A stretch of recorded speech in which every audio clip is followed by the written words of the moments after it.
Đây là những nguyên liệu cơ bản để chúng ta làm món bánh này. Món bánh này thì chúng ta sẽ cần trộn giữa bột bánh mì có hàm lượng protein là 13% với bột mì đa dụng. Ngoài ra thì chúng ta sẽ có đường này, sữa bột, bơ, muối, nước và men. Rồi bây giờ chúng ta sẽ đi tiến hành làm phần bột cái đầu tiên nhé. Để làm phần bột cái thì đầu tiên các bạn sẽ cho vào đây là 100g bột mì làm bánh mì có hàm lượng protein là 13%. Một gói men nở, ở đây thì mình sẽ sử dụng là 6g. Các bạn sẽ trộn đều cái hỗn hợp bột và men này lên với nhau. Sau đó thì mọi người sẽ cho vào đây là 100ml nước sôi để nguội. Hỗn hợp này thì các bạn chỉ cần trộn đều với nhau thôi mà chúng ta không cần nhào hay là nhồi gì cả. Các bạn trộn đều đến khi được một khối đồng nhất như thế này thì chúng ta sẽ dùng màng bọc thực phẩm bọc lại và cho bột nghỉ 30 phút. Với cách làm bột cái như thế này thì sẽ giúp cho bánh của các bạn được thơm ngon hơn.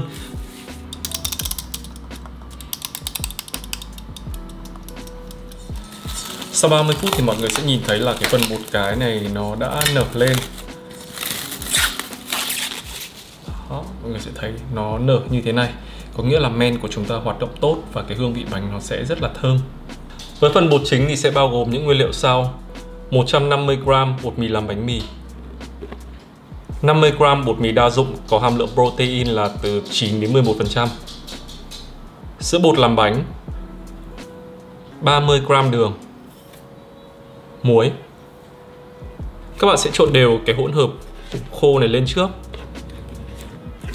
Toàn bộ phần bột cái mà chúng ta đã kích hoạt ban nãy, các bạn sẽ thấy là nó rất là dẻo dai và dính. 100ml nước đá lạnh. Mình sẽ sử dụng nước đá nhé, để trong quá trình nhồi bột thì khối bột này nó sẽ không nóng lên. Vì lượng bơ chiếm chưa tới 10% công thức cho nên là mình sẽ cho vào để nhồi luôn. Bơ thì các bạn sẽ để mềm ở nhiệt độ phòng. Đó, các bạn sẽ thấy là bơ mềm mà chúng ta ấn tay vào là nó mềm như thế này. Đó là chúng ta cho vào để chúng ta nhồi luôn ngay từ ban đầu ha. Mình sẽ sử dụng máy và nhồi khối bột này đến khi thành một khối.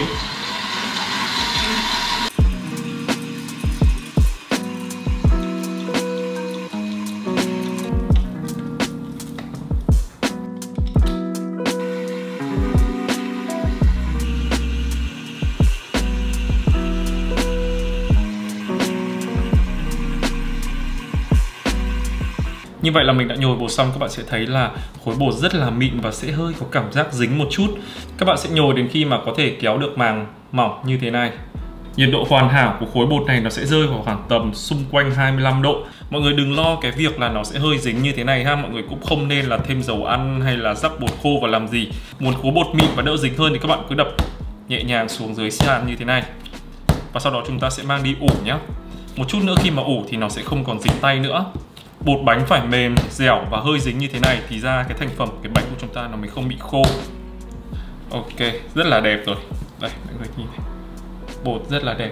Khác với cách ủ bánh thông thường ấy, thì với món bánh này thì mình sẽ ủ lạnh. Ủ lạnh này thì nó sẽ không ảnh hưởng gì tới quá trình lên men. Mà một chút nữa khi mà các bạn trong quá trình tạo hình thì nó cũng sẽ dễ dàng hơn rất là nhiều. Mình sẽ cho vào một cái hộp như thế này và sau đó thì sẽ cho vào ngăn mát tủ lạnh để trong đó 1 tiếng đồng hồ để cho bánh nở nhá. Mình cũng muốn bổ sung một chút là chắc là nếu mà bạn nào đã làm bánh rồi thì sẽ hay gặp phải cái tình trạng là khi mà các bạn tạo hình bánh thì khi mà các bạn cán ra khối bột nó cứ co lại, cán ra hoặc là dán mỏng ra khối bột cứ co lại, rất là khó để tạo hình. Mọi người có thể hiểu đơn giản là khi mà trong cái quá trình mọi người làm bánh nhào nhồi nhiều thì các cái sợi gluten nó bị căng thẳng, cho nên là khi mà mọi người càng cố cán và càng cố ấn thì cái bánh nó lại càng co lại. Cộng thêm một điều nữa là mình sống ở Sài Gòn, thời tiết thì rất là nóng mà cái nhiệt độ ở nhà mình này đôi khi nó sẽ không đủ lạnh giống như là các phòng để làm bánh, cho nên là cái việc mà ủ lạnh như thế này nó sẽ không làm ảnh hưởng tới hương vị của bánh mà nó lại giúp cho chúng ta tạo hình được dễ hơn, cho nên là các bạn có thể tham khảo nhé. Rồi, 1 tiếng nữa thì chúng ta sẽ cùng quay lại để xem khối bột của chúng ta như thế nào ha. Trong thời gian mà chờ bột nở thì mình sẽ sơ chế đến bơ. Bơ ở bên trong bánh thì các bạn có thể sử dụng bơ nhạt hay là bơ mặn tùy vào nhu cầu của các bạn. Nhưng mà với cá nhân của gia đình mình thì gia đình mình lại thích ăn bơ mặn hơn. Đây, bơ muối mọi người, thì nó sẽ thơm hơn. Các bạn cứ chọn bất kỳ loại bơ nào các bạn thích thôi. Nhà mình thì lúc nào cũng có sẵn bơ và các bạn chú ý là sẽ chọn cái bơ động vật nhé. Bơ động vật có hơn 80% chất béo thì nó sẽ ngon hơn là việc các bạn chọn bơ thực vật. Bơ thì các bạn cứ chia làm những miếng khoảng tầm 10-12 gram. Mình sẽ tận dụng cái chiều rộng của cái bơ ấy. Sau đó thì mình sẽ cắt những cái miếng khoảng tầm 1 cm là mình thấy khá là vừa. Bơ để cuốn vào trong bánh ấy, thì các bạn chú ý sẽ là phải là bơ lạnh. Thì khi mà chúng ta thao tác nó mới không bị chảy là bột. Cái thứ hai là trong quá trình ủ thì bơ cũng sẽ không bị chảy ra, sẽ làm hỏng cái kết cấu của cái bánh này. Rồi, như vậy là mình đã chia bơ xong, mình sẽ để vào trong ngăn đá của tủ lạnh ha. Trong thời gian mà chờ bột nở cũng như là chờ bơ cứng thì mình sẽ chia sẻ một chút về Siopan, một loại bánh mà mình rất thích.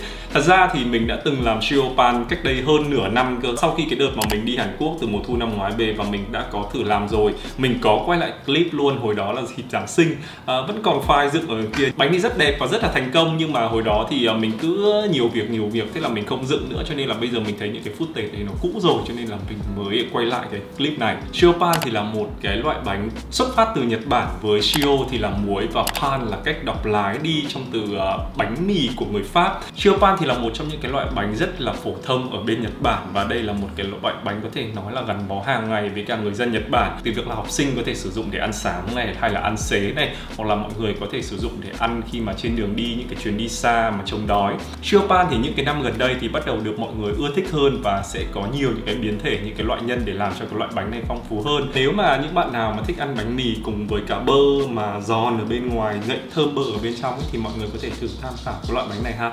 Các bạn có thể nhìn thấy là khối bột của chúng ta sau một tiếng nó có nở, nhưng mà nó không nở nhiều, và khi mở ra ấy, nó rất là thơm luôn.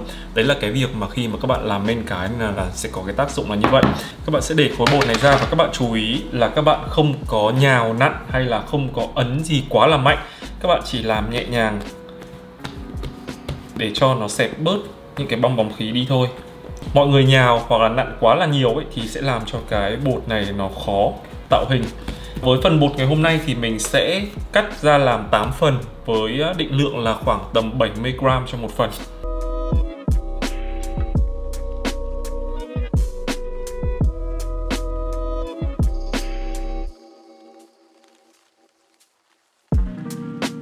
Sau khi mà đã chia bột ra như thế này rồi thì các bạn bắt đầu gập những cái mép bột cho nó tròn vào. Các bạn làm tương tự với tất cả những khối bột còn lại.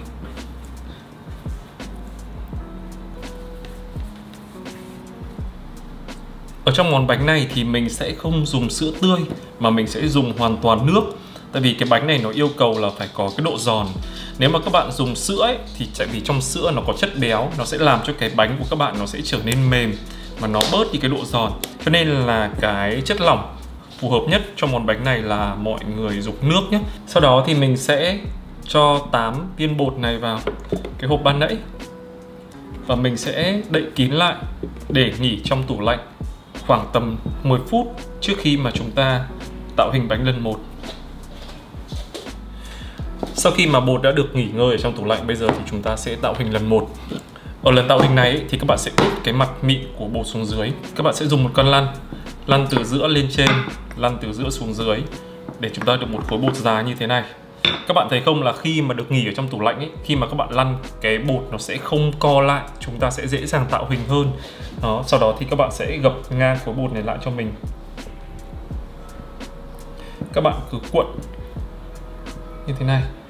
Đó, và các bạn sẽ khép cái mí cuối. Khép cái mí cuối này lại. Chúng ta sẽ được một cái bột dài như thế này. Đó, nhưng mà để tạo hình bánh này được đẹp hơn thì các bạn sẽ dùng một đầu, các bạn sẽ lăn tròn cho nó nhọn ra.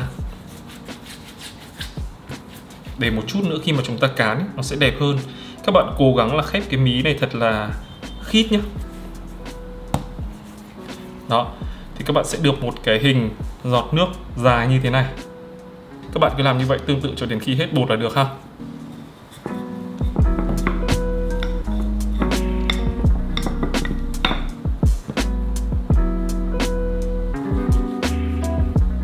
Mình sẽ tiếp tục cho 8 cục bột dài này nghỉ ở trong tủ lạnh 10 phút nữa trước khi mà mình vào bơ ha. Ok, bây giờ phần bơ đã rất là cứng rồi. Đó, mọi người thấy trưởng thành rất là cứng. Mọi người có thể thoải mái làm. Nếu mà trong trường hợp mà các bạn chưa quen tạo hình và thao tác chậm ấy, thì các bạn lấy từng viên ở trong tủ lạnh một. Chúng ta làm đến đâu chúng ta lấy đến đấy, để đảm bảo là cái bơ của chúng ta nó luôn được cứng như thế này ha. Đó, các bạn sẽ vuốt một chút cho nó được thành một cái tam giác.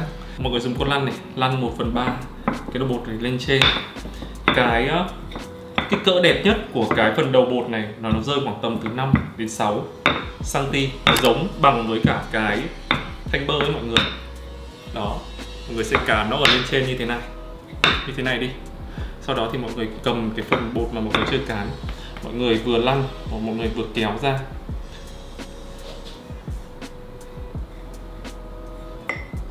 Đó, mọi người vừa lăn, mọi người vừa kéo ra như thế này. Mọi người sẽ thấy chúng ta được một cái khối bột rất là dài. Nó rơi vào khoảng tầm 2 găng tay của mình, nó rơi khoảng tầm hơn 40 phân. Sau đó thì mọi người sẽ để một thanh bơ ở đây. Mọi người sẽ bao cái thanh bơ này lại. Mọi người chú ý là khi mọi người quận ấy, là mọi người vừa quận, mọi người vừa hơi kéo ra một chút, quận, hơi kéo ra một chút, thì mọi người sẽ được một chiếc bánh như thế này.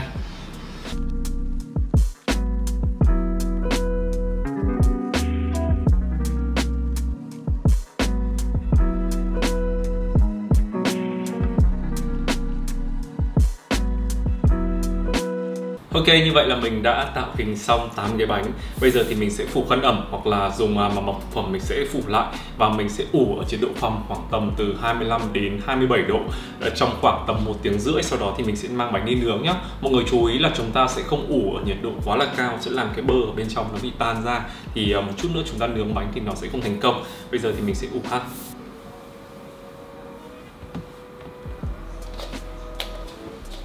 Ok, như vậy là sau 1 tiếng rưỡi thì mình đã ủ bánh xong. Cùng xem thành quả của chúng ta như thế nào nhé. Bánh nở gấp đôi mọi người ạ. Mọi người nhìn này, trông rất là hấp dẫn luôn. Việc tiếp theo rất là quan trọng là các bạn sẽ phải xịt nước cho những cái bánh này. Một bánh này thì mọi người sẽ không cần dùng trứng để phết cho tạo màu đâu. Tại vì một chút nữa thì khi nướng lên bánh cũng sẽ rất là vàng. Mặc dù trong công thức này thì không có trứng. Sau đó chúng ta sẽ rắc lên trên bề mặt một vài những cái hạt muối. Mọi người rắc ít thôi nhé, tại vì là bơ của chúng ta đã sử dụng đã là bơ mặn rồi. Ở đây hôm nay là mình xài muối hồng. Các bạn chú ý là trong món bánh này thì chúng ta sẽ xài muối hạt, không dùng muối tinh. Tại vì là muối tinh khi mà các bạn rắc lên mà có nước như thế này nó sẽ tan. Cái thứ hai là khi mà mọi người nướng ấy, nó cũng sẽ tan luôn. Cho nên là mọi người dùng muối hạt nhé. Nếu mà bạn nào thích ăn muối thì khi mà nướng xong các bạn có thể cạo bỏ cái muối này đi, hoặc là chúng ta bỏ qua bước này cũng được. Cái bánh này nó sẽ ngọt ngọt, mặn mặn, ăn rất là ngon. Mình sẽ xịt thêm một lần nước nữa và mình sẽ cho vào trong lò nướng. Bánh các bạn sẽ chia làm 2 lần nướng. Nướng lần đầu các bạn sẽ nướng ở nhiệt độ 220 độ C trong vòng 3 phút đầu. Sau đó thì chúng ta sẽ hạ xuống 190 độ và sẽ nướng tiếp trong vòng khoảng tầm 15 phút.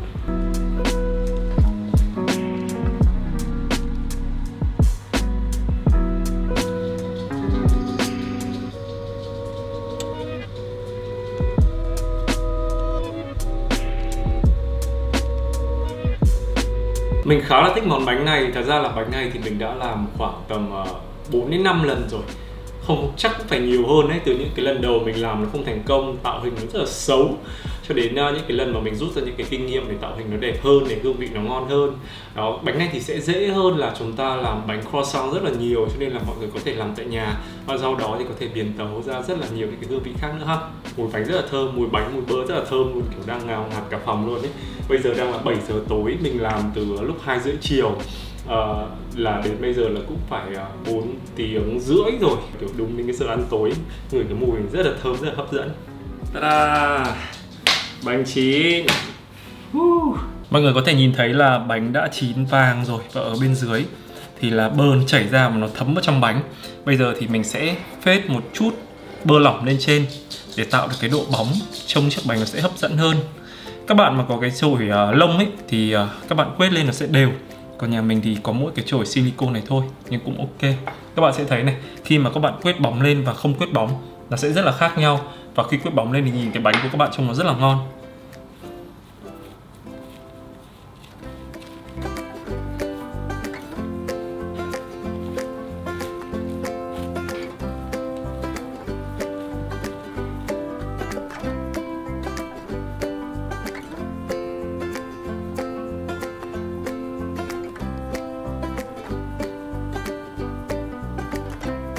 Mặt ở bên dưới nướng lên nó ngấm bơ vào ấy.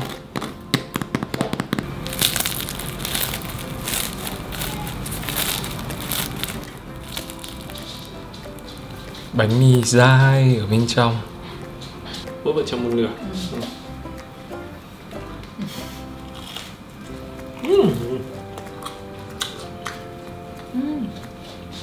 Nó không bị ngấy ấy. Nó không bị ngấy.